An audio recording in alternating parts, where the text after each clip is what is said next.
One is named Bob, the other is named Sam.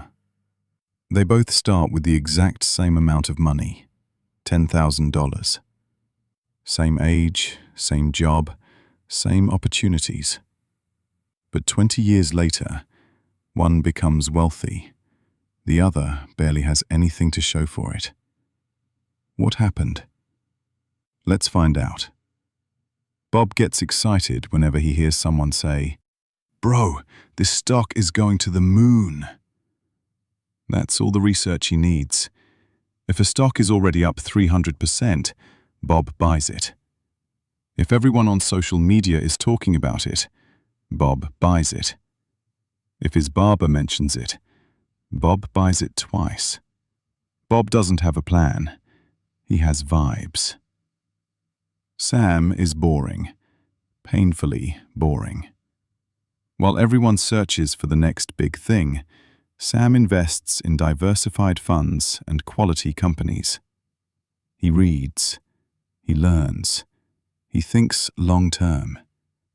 When people ask him what he's buying, his answer is usually so boring that nobody listens. The market starts soaring. Everything is going up. Bob feels like a genius. His account jumps from $10,000 to $15,000 to $25,000. Bob starts giving investment advice. He begins every sentence with, "Here's what you should do." Meanwhile, Sam's account is also growing, just slower. And because it's slower, nobody notices. Then one day, the market crashes. Hard. Stocks fall. Headlines scream. Panic spreads everywhere. Bob checks his account. $25,000, $18,000, $12,000, $8,000. Bob can't take it. He sells everything, every single share. At least I saved what's left. Sam also sees his account falling, but instead of panicking, he smiles. Because stocks are now cheaper. While Bob is selling, Sam keeps buying. Every paycheck, every month, no matter what. The market keeps falling. Sam keeps buying. The market keeps falling. Sam keeps buying. It's not exciting. It's not dramatic, but it is effective.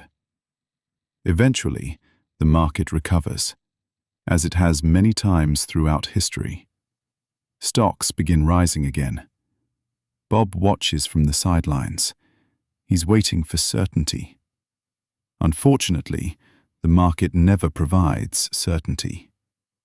After prices have already recovered, Bob finally buys back in, near the top, again. Years pass, and Bob develops a pattern. Buy high, sell low, repeat. Every boom makes him greedy. Every crash makes him fearful.